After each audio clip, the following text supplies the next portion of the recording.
The billion-dollar interruption, like this video right now if you think money solves every problem. Seriously, hit that like button. For his entire life, Elias Thorne had been the embodiment of absolute control. At 30, he was the youngest titan of the tech world, a ruthless CEO who commanded an empire worth billions. Power, wealth, precision, those were the only currencies that mattered in his sterile, structured world. He believed his life was bulletproof, utterly predictable, until a random Saturday afternoon, on the manicured 18th hole of the exclusive, windswept Cypress Point Club in Pebble Beach, California. His perfect swing was interrupted by 4 simple, shattering words from 2 small children. "You're our daddy." Standing before him were a 6-year-old boy and girl, their identical hazel eyes wide with a fragile mix of hope and hesitancy. Elias didn't know their names. He'd never seen them before. Yet something in their faces, a precise cut to the jawline, a focused intensity in their gaze, was devastatingly familiar. In that moment, the relentless, unstoppable Elias Thorne, the man who always held the winning hand, felt a cold, stomach-lurching panic. Because if their claim was true, his life wasn't just his own anymore. It belonged to them, too. Subscribe to the channel now so you don't miss the shocking truth about Elias's past. Chapter 1. The Calculated Life. Shattered, Elias Thorne had built his life on certainty. His world revolved around billion-dollar deals, flawlessly executed strategies, and an unbreakable routine that kept him effortlessly atop the tech pyramid. His name was currency in every boardroom from San Francisco to Tokyo. Golf was his one permitted escape, a way to clear the computational clutter from his mind. The air was crisp, the ocean view stunning, and the silence was total. Just as he prepared for a crucial putt, a small, tentative voice pierced the tranquility. "Excuse me, sir." Elias froze, his focus instantly dissolving. He turned, expecting a caddy or a course official. Instead, he saw the 2 small children, a boy and a girl, no older than 6, with surprisingly mature, curious expressions. He frowned, irritated by the breach of protocol.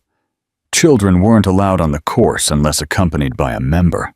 "Can I help you?" he asked, his tone polite, but sharp enough to stop an adult in their tracks. The children exchanged a look. The girl, slightly bolder, stepped forward, her small hands clenched at her sides. "You're our daddy," she repeated. The words felt like a physical blow. Elias's mind scrambled for a logical explanation. A mistake. A bad joke. He didn't have children. He'd spent his late 20s and early 30s laser-focused on his career, avoiding any relationship that demanded more than casual involvement. "You must have me confused with someone else," he stated carefully. "Where are your parents?" The girl's lips pressed into a thin line, and the boy looked down at the grass. A sudden, heavy silence fell. "Our mom is gone," the girl said quietly. The boy, pulling a creased, faded photo from a tiny backpack, walked forward and held it out with a trembling hand. Elias took it. The moment his eyes registered the image, his breath hitched. It was a photo of him, younger, standing beside a woman he'd known intimately years ago in Boston, back when he was a hungry entrepreneur fighting his way up. Isabella. Their connection had been intense but brief, a fleeting, passionate detour that ended when his ambition called him away. He never looked back. He never knew she was pregnant. Eva looked from the photo to the children. Their eyes, the shape of their faces, the subtle arch of their brows. It was undeniable. They were Isabella's. And if they were hers, they were his. His voice was rough. I didn't know." The girl, whose eyes held a wisdom far beyond her years, simply said, "We know." Elias felt his perfectly constructed world crumble.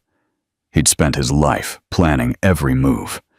But standing there, on the 18th green, with 2 children, staring up at him, waiting for an answer. He was terrifyingly lost.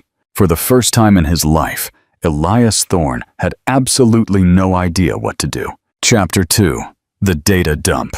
Elias sat in his penthouse office overlooking the dizzying Seattle skyline, the photograph clutched in his hand. The last 24 hours were a surreal blur. He'd walked onto that golf course a solitary billionaire and left with the knowledge that he was the father of 6-year-old twins he'd never known existed. Chloe and Leo.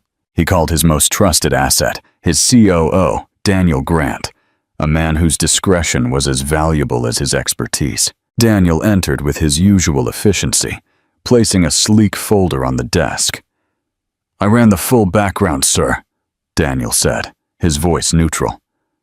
"Their mother, Isabella Carson, passed away 3 months ago. Cancer. She never married, never established a long-term partner, and there's no evidence she ever attempted to contact you."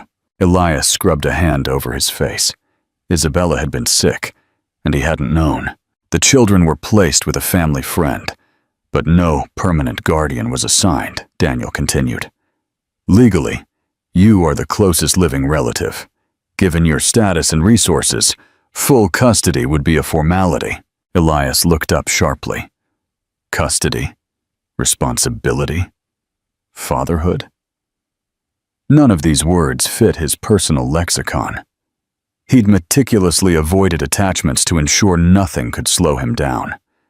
Now, 2 small beings had turned that philosophy on its head. Viewer question. If you were Elias, would you immediately fight for custody? Or would you try to find them a more stable home first? Drop your honest opinion in the comments. "Where are they now?" Elias asked. His voice low. "They're at the executive hotel suite I arranged. I made sure they have everything they could possibly need." Elias nodded, but his mind was elsewhere. He'd focused on data, on verification, but not on them. He'd left them in a strange hotel, with strangers after they'd just lost their mother. He stood up, grabbing his jacket. "I need to see them." Daniel stepped aside. "Should I instruct the legal team to start the custody paperwork?" Elias hesitated. Then he shook his head. "Not yet. First, I need to figure out what they need from me." Chapter 3. An unplanned experiment. Elias stepped into the expansive suite. The luxury was irrelevant to him, and clearly, to the 2 small figures huddled on the sofa. Chloe and Leo sat side by side. Chloe's arms were crossed, her small legs swinging. Leo held a worn teddy bear, clinging to the last familiar thing he had. When they looked up and saw him, a flurry of emotions crossed their faces: uncertainty, curiosity, and a deep, guarded hurt. "Hello," Elias managed. It felt inadequate. Chloe spoke first. "You came." It wasn't an accusation, just a statement of fact. Elias walked closer, resisting the urge to jam his hands in his pockets like a nervous teenager. "Of course I did." He sat down in the armchair opposite them. "I know this is unexpected," he admitted. "For all of us." Leo spoke, his voice tiny. "You didn't know about us, did you?" Elias could have lied, could have softened the blow. But looking at them, bearing the weight of loss, he knew they deserved the truth. "No," he said quietly, "I didn't." Leo's question came next, hitting him harder than any market crash. "Would you have wanted to?" Elias opened his mouth, but for once the words failed him. Would he? Back then he was ruthless, only focused on the ascent. "I don't know," he finally admitted, "but I know I have a choice now, and I want to do this right." Chloe's eyes narrowed. "What does do this right mean?" "It means I want to get to know you. I want to make sure you're safe. And if you let me, I want us to figure out what happens next. Together." Leo clutched his bear tighter. "We don't have anywhere else to go." "You don't have to," Elias said, his voice firming with a purpose he hadn't felt before. "You have me now." It wasn't instant acceptance, but the tension in the room eased. Chloe eventually sighed, uncrossing her arms. I guess we'll see if you're any good at it. Elias let out a small, breathless laugh. I guess we will. Chapter 4. Chaos in the Penthouse. Elias had always prided himself on adapting, but nothing prepared him for the chaos that came with two 6-year-olds. His minimalist, precision-engineered penthouse now felt like an unexpected daycare center. One morning, he walked into his immaculate kitchen. Chloe was sitting on the marble counter, swinging her legs as she ate toast, her brown, curly hair sticking out wildly. Leo was next to her, stirring a bowl of cereal with intense concentration. His teddy bear sat beside his bowl, apparently also having breakfast. Elias paused in the doorway. He could close $1 billion deal in an hour, but he had no idea of the proper protocol for breakfast with children. "Good morning," Chloe chirped through a mouthful of toast. "Good morning," Elias replied, clearing his throat. Chloe studied his formal attire. "You don't eat breakfast?" "Usually just coffee," Elias said, walking toward the machine. Chloe made a face. "That's boring."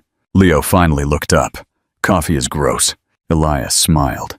"It is when you're 6. "So what now?" Chloe asked. You're leaning forward. "Now we figure things out.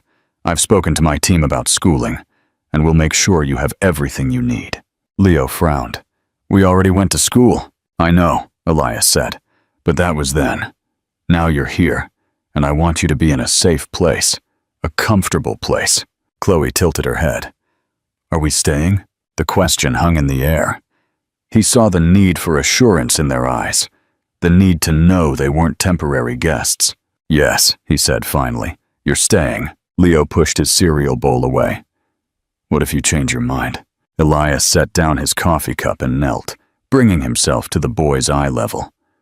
"I didn't know about you before, and I can't change that. But I know about you now, and I'm not going anywhere." Leo studied his face, searching for any sign of deception. Whatever he saw must have been enough, because he gave a slight nod. Chloe, satisfied, grinned. "Good, because my room needs to be purple." Elias chuckled. "Purple, noted." Chloe went back to her toast. "And we should probably get a dog." Elias choked on his coffee. "Let's take it one step at a time." Viewer question. What's the first non-work activity? Elias should plan with Chloe and Leo to truly bond. Family movie night, trip to the zoo, or learning to ride bikes. Chapter 5. The Unexpected Anchor. Elias had always believed control was the key to success, but in the weeks that followed, 2 children completely dismantled that philosophy. His life became an unplanned experiment in love and chaos. One Saturday morning, he took them to a sprawling public park near the coast. Elias had never been to a park, just to be. He watched as Chloe instantly found a group of kids playing tag, her laughter echoing freely. Leo was more reserved, clinging to Elias's side. "I don't know what to do," the boy confessed. Elias surveyed the park. His eyes landed on a kite stand. He walked over, bought a bright crimson kite, and returned to Leo. "Ever flown a kite?" Leo shook his head. "Then we'll figure it out," Elias said, helping him unspool the string. "Run, and when the wind catches it, let it go." After a few frustrated attempts, the kite suddenly soared, catching the strong sea breeze. Leo's eyes went wide with pure, unadulterated awe. He watched it climb higher and higher. Elias stood beside him, hands in his pockets, watching the boy's face more than the kite. "Not bad," he murmured. Leo grinned, and for the first time, Elias saw a spark of genuine confidence in his son's eyes. As the sun began to set, they sat on a bench, eating melting ice cream cones. Chloe looked at him, thoughtful. "You don't smile much, do you?" Elias raised an eyebrow. "I smile." Leo shook his head. "Not really." Elias took a small bite of his vanilla ice cream. "I suppose I never had a reason to." "And now?" Chloe asked. Elias met her gaze. He looked at Leo, still focused on his melting cone, but listening intently. "Now," Elias said slowly, "I think I might be figuring it out." The man who built his empire on control was finally learning that the most valuable things in life were the ones you couldn't plan for. Ending the true worth of a man. A month later, Elias sat in his living room, watching Chloe and Leo argue over which movie to watch. He'd spent his life looking forward, always chasing the next deal, the next billion, the next conquest. But here, in this moment of mundane, noisy reality, he felt utterly complete. "Toss a coin," Elias suggested, pulling a quarter from his pocket. "Heads for The Lion King, tails for Toy Story." He flipped it. Tails. Leo cheered as Chloe groaned dramatically. As the movie started, Chloe leaned back against the sofa. "You used to lose a lot?" she asked, genuinely curious. Elias paused. He'd never shared his past with anyone. "I wasn't always the best at everything," he admitted. "When I was your age, every time I failed, I told myself I had to work harder. That if I worked hard enough, no one would ever beat me again." Chloe considered this. "Did it work?" "I stopped losing," Elias said. "But I also stopped playing for fun. Winning became the only thing that mattered." Leo spoke softly from his spot on the couch. "So, you don't care about winning anymore?" Elias met his eyes. "I still care, but I've learned that some things are more important." Chloe smiled, a knowing 6-year-old smile. Like us, Elias felt a tightness in his chest, a feeling he now recognized as love. The man who had spent his life building walls found those walls crumbling around the simplest, most undeniable truth. "Yes," he said, his voice quiet, but absolute. "Like you." He leaned back, the sound of the movie and the children's breathing a comforting rhythm.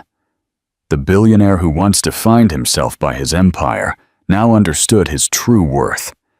It wasn't in the valuation of his company, but in the trust of 2 small, hazel-eyed children. He hadn't planned for them.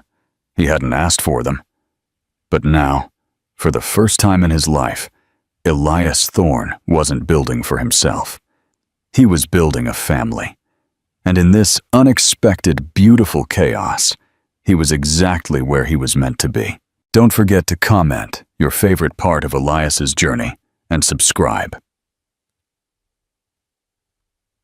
Miss another story of transformation? Thank you for watching. Chapter 6.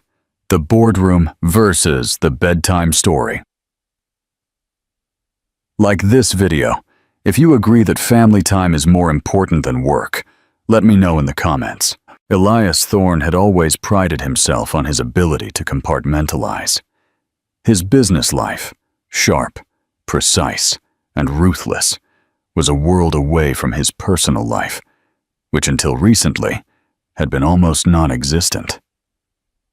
But after a month with Chloe and Leo, the walls between these worlds were dissolving, often in spectacular fashion. One Tuesday morning, Elias was on a high-stakes, cross-continental video call with his executive team regarding a critical acquisition. He was in his home office, wearing a bespoke suit, his face set in his usual expression of calculated intensity. "The valuation is non-negotiable," Elias stated, leaning into the camera. "Tell their CEO we walk unless they concede the patent rights." Just as his COO, Daniel, began to confirm the instruction, the door to the office burst open. Chloe, wearing a pink tutu over her pajamas and carrying a glitter-covered wand, marched in. Leo trailed behind her, clutching his bear and a pastgeboom.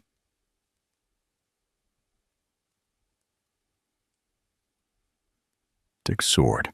"Daddy, we need a judge," Chloe declared, stopping right in front of the camera. Elias, momentarily paralyzed, watched as his global team, a collection of the most powerful and cynical minds in tech, stared at the screen.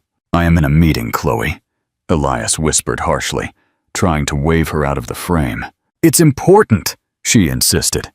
"Leo says he's a dragon, but dragons don't have bears. I say he's just a prince in a disguise, and we need a ruling." Leo nodded solemnly. Dragons can have emotional support bears, Dad. On the screen, a small, almost imperceptible smirk appeared on Daniel's face. Elias took a deep, steadying breath. This was a billion-dollar deal, and he was being held hostage by a princess and a bear-carrying dragon. The old Elias would have exploded. The new Elias simply rubbed the bridge of his nose. "Team," he said, addressing the camera with a calmness that belied the chaos. "Take a 5-minute recess. Daniel, handle the patent issue. I'll call you back with an answer." He hit the end call button. He knelt down, meeting his children's earnest gazes. "All right, Judge Thorne is in session. Exhibit A, the supposed dragon." After listening intently to both sides of the argument and examining the structural integrity of the plastic sword, Elias delivered his verdict. "Leo is a very rare, high-intelligence dragon, and his bear, Mr. Snuggles, is his crucial co-pilot. Chloe is correct that he is technically a prince, but only when he's napping." The children, satisfied with the diplomatic solution, hugged him and skipped out to continue their game, leaving a dusting of glitter on his Italian carpet. Elias stood up, running a hand through his hair. He looked at the empty camera. The chaos was real, but so was the unexpected satisfaction. Viewer question: how long do you think it will take for Elias to accept the glitter and chaos in his life? A month? A year? Never share your prediction. Chapter 7. The True Acquisition. Elias called Daniel back. His COO looked amused, a dangerous sign. "The dragon seemed convincing, sir," Daniel commented dryly. Elias ignored the jab. "Did you address the patent issue?" "I did. They refused. They're holding firm." The old Elias would have leveraged, threatened, or walked.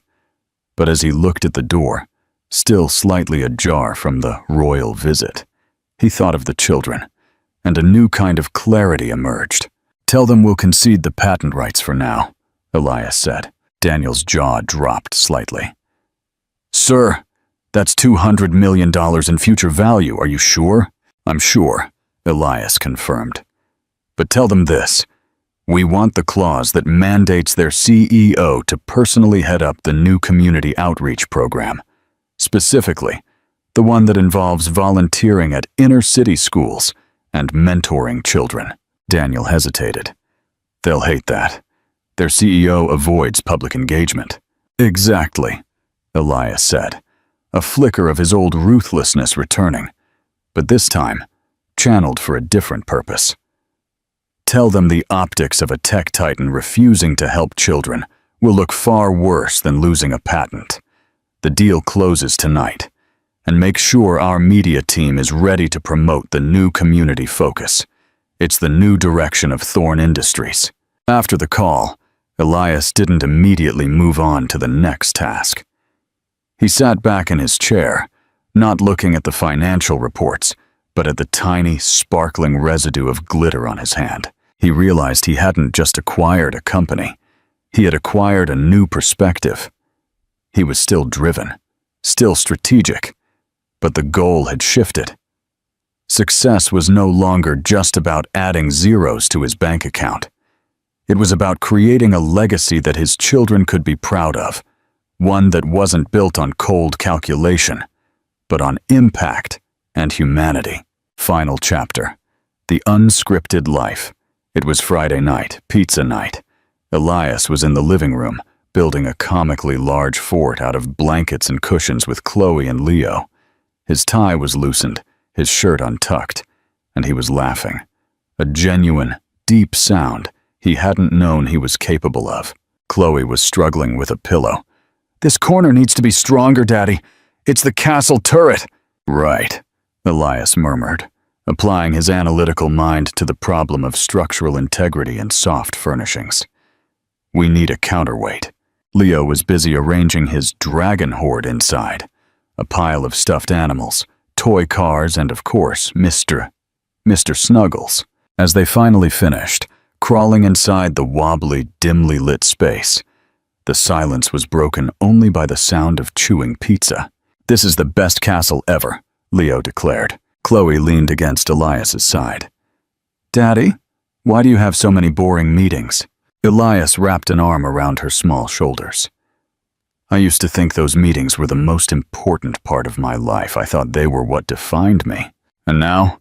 Leo asked, looking up from his pizza. Elias looked at the two faces illuminated by the soft glow of the fairy lights Chloe had insisted on. He looked at the fortress they had built, which was messy, imperfect, and absolutely essential. Now, he said, his voice husky with emotion, I realize the most important things in my life are the ones that can't be scheduled, can't be controlled, and can't be bought. They are the things I build with my hands and with my heart. Elias Thorne had started as a man who measured his worth by his power. He ended as a father who measured his life by the smiles of his children. He had lost the control he craved, but he had found the purpose he truly needed. His empire was still vast, but his world, once sterile and cold, was finally, beautifully, full.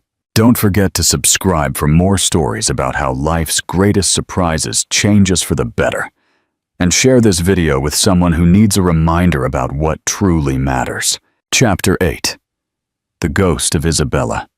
Like this video, if you believe it's never too late to try and make things right. One rainy afternoon, several weeks after the dragon-ruling incident, Elias found Chloe and Leo in the attic, looking through old boxes shipped from their mother's friend. They were silent, a quietness that always worried Elias more than their chaos. He knelt beside them. Leo was tracing the worn fabric of Mr. Snuggles, while Chloe held a small, heart-shaped locket. What's this? Elias asked softly. Chloe opened the locket. Inside was a tiny, faded photo of Isabella. Mommy gave it to me before she went to sleep forever, Chloe whispered. Leo suddenly looked up at Elias, his hazel eyes clouded with confusion. Why didn't you know us, Daddy? Did you not love Mommy enough to stay? The question was a direct hit. Elias felt a familiar, protective instinct, the urge to deflect, to intellectualize, to offer money as a shield. But he knew that wouldn't work with them. That's a very important question, Leo, Elias said, meeting his son's gaze honestly. And the truth is, I made a mistake a long, long time ago. He took a deep breath. Your mother and I were two very young people who cared about each other, but we had very different dreams. I was chasing success and power, the things I thought would make me happy. I thought that success meant I had to leave everything else behind, even the people who mattered. I was so focused on building my future, I didn't realize I was walking away from a beautiful future that was already starting with your mother. He paused, letting the heavy words settle. I didn't know about you, but even if I had, the man I was back then was too selfish and too scared to be a father. I didn't know how to love something more than my own ambition. Chloe's lower lip trembled. So you didn't want us? Elias reached out, gently taking both their small, cold hands. No, I didn't know you existed, but that doesn't mean I didn't want you. The man I am now, this end right here, he wants you more than anything he's ever built. I can't change the past, but I can promise you this. Every single day from now on, I will be the father you deserve. Viewer question. If you were Isabella, knowing how focused Elias was on his career, would you have told him about the children? Comment with your thoughts. Chapter 9. The billionaire's budget, Liz had been trying to win them over with grand gestures. He had hired a world-class chef, installed an interactive entertainment room, and was having a custom-built, multi-story treehouse engineered for the backyard. But he quickly learned that in the world of a 6-year-old, a small moment was worth more than a massive budget. One evening, Elias found Chloe sitting glumly at the massive kitchen island, surrounded by a pile of expensive art supplies. What's wrong, sweetie? I don't know how to make the green that Mommy used for her paintings, Chloe pouted. The chef tried to help, but he used the wrong blue. Elias sighed.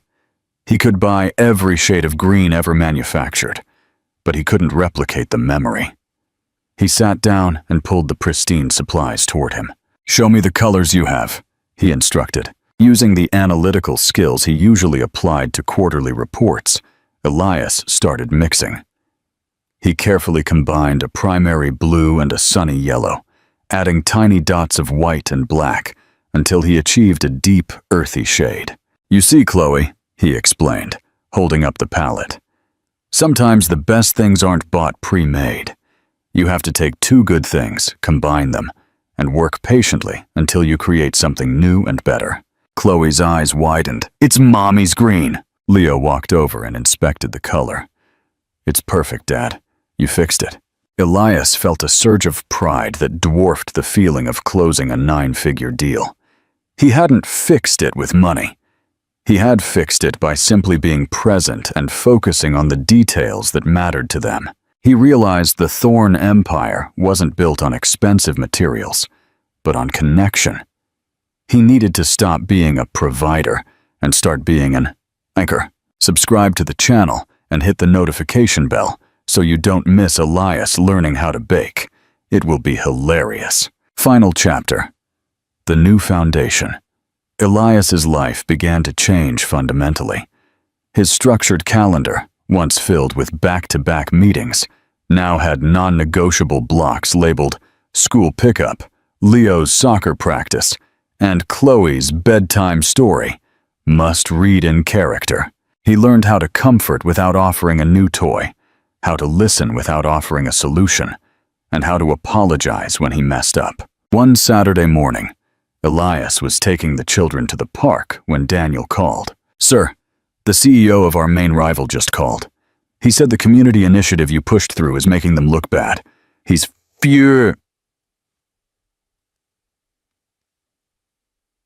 demanding a meeting." The old Elias would have relished the confrontation. The new Elias paused, looking at Leo trying to hold Chloe's hand, while simultaneously managing Mr. Snuggles and a scooter. "Tell him I'm unavailable this morning, Daniel," Elias said, a faint smile in his voice. "Unavailable, sir, but this is a strategic move. We could crush them." "No, Daniel," Elias corrected, his tone firm. "I have a commitment this morning. Tell him I'm busy building a foundation that is far more valuable than his company. I'm busy being a dad." He hung up, pocketed his phone, and turned his full attention to the two small people waiting for him. Elias Thorn was still the man who controlled a billion-dollar empire. But he was now, unequivocally, defined by the people he chose to love. His journey was a powerful testament that true wealth isn't in what you acquire, but in what you nurture. He had finally let go of the rigid control of his past, embracing the beautiful, unpredictable, and fiercely loving life he was now building with his children. Thank you for watching. Which character's journey touches your heart the most? Elias, Chloe, or Leo? Let me know in the comments below. Chapter 10. The touchline test. Like this video. If you think parents are secretly the most competitive people on earth, tell me your funniest parent story in the comments. Elias Thorn, the man who effortlessly negotiated with world leaders, found himself facing his biggest fear yet. Parenting in public. It was Leo's first intramural soccer game, a chaotic, muddy spectacle at a local public park. Elias arrived in his usual attire, a pristine cashmere sweater and pressed chinos, looking like he'd mistakenly wandered off a yacht. He had his own leather-bound tablet, ready to take strategic notes on Leo's field performance. Leo, usually reserved, was surprisingly energetic, chasing the ball with Mr. Snuggles, sitting carefully on the edge of the bench. Chloe, meanwhile, was treating the sidelines like a runway, giving Elias unsolicited commentary. "Dad, their team color is green. That's not fair. Green is a sneaky color," Chloe announced, adjusting her stylish, tiny sunglasses. Elias was struggling to process the scene, the aggressive elbowing from the other parents, the confusing rules, and the complete lack of a predictable score. Leo is playing in the wrong quadrant, Elias muttered to himself, trying to mentally map out a better formation. Suddenly, a woman with bright pink hair, covered in mud splatters, and wearing an oversized team hoodie, planted herself next to Elias. This was Maya, the mother of Leo's enthusiastic but often distracted teammate, Sam. "New dad, right?" Maya asked, her voice friendly but loud. "Don't worry, everyone looks like they know what they're doing, but we're all just praying our kids don't eat dirt." Elias, unused to unsolicited parental conversation, straightened up. "I was just analyzing the formation. Leo needs to apply more pressure on the flanks to control the midfield." Maya burst out laughing. "Honey, they're 6. Leo just needs to remember which goal is his, and look," she pointed. Leo, in a moment of 6-year-old confusion, had just kicked the ball with gusto into his own team's net. A collective groan rose from their side. Leo's face crumpled immediately. Elias's protective instinct flared. He wanted to march onto the field, pull Leo off, and shield him from the humiliation. But before he could, Maya grabbed his arm. "Watch," she said softly. The coach, a kind, beleaguered father, didn't yell. He knelt and whispered something to Leo. Then, one by one, Leo's teammates patted his back. Maya turned to Elias. "He's fine. It happens. The point isn't the score, it's learning how to mess up and come back, and knowing someone has your back." Elias swallowed. His entire life had taught him that mistakes were a sign of weakness, and community was a liability. He slowly put his tablet away. When Leo walked off at halftime, face still damp, he didn't run to Elias for a tactical review. He ran to Maya. "I kicked it in the wrong goal, Maya." "I know, sweetie, but you ran so fast. That's an Olympic-level mistake." Maya ruffled his hair and handed him a juice box. Elias stood there, holding a generic water bottle, feeling utterly useless. He realized his wealth and power meant nothing here. He wasn't connecting. He was observing. Viewer question: what should Elias do right now to genuinely connect with Leo after the own goal incident? Offer a treat? Give a pep talk? Or just give a quiet hug? Chapter 11. The Huddle. Elias knew he had to step out of his comfort zone.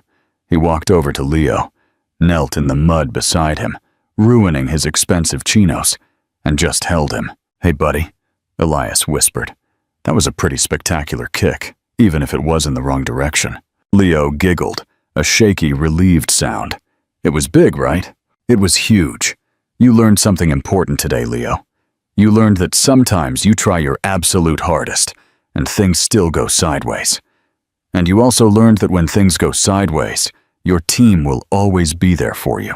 He looked up at Maya, who nodded her approval. "And you," Elias said, turning to Chloe, "you were the loudest cheerleader. That's important." Chloe preened. "I'm good at making noise, Daddy." The second half was a mess of running, tripping, and more giggling than scoring. Elias no longer tried to analyze. He cheered loudly when they ran, and he laughed when they fell. He felt a sense of belonging he hadn't realized was missing, a messy, imperfect, and incredibly warm belonging. After the game, covered in mud, Elias was packing up when Maya walked over. "You're a good dad, Elias," she said simply.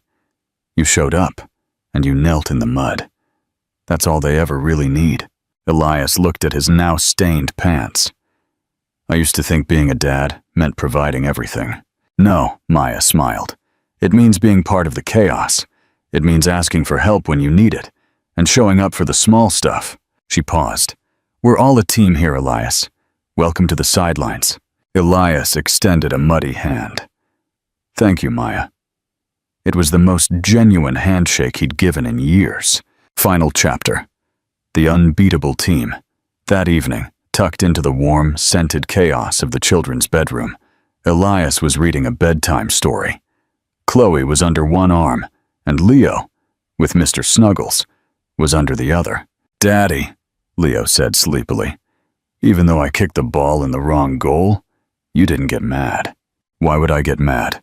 Elias asked, kissing the top of his head. Because you usually only like things when they're perfect. Leo murmured. Elias closed the book. He looked at the two little faces, his entire world. Leo, Chloe, when you look at me, you see a man who builds big towers and makes big deals. That man strives for perfection in business. But when I look at you two, I don't see an asset to control or a problem to solve. He squeezed them close. I see the only perfect thing I've ever been lucky enough to have. Everything about you, the chaos, the glitter, the own goals, it's all perfect to me. You are my team, and we are the unbeatable. Elias Thorne had finally discovered the ultimate truth. The greatest victory in his life wasn't a business acquisition or a stock market surge. It was the messy, joyful, unscripted victory of unconditional love. He had stopped building a solitary empire and had started nurturing a thriving family, finding more strength and certainty in their shared huddle than he ever found alone at the top. Don't forget to subscribe and like this video if Elias finally convinced you that even billionaires need a little mud and a lot of love. See you next time.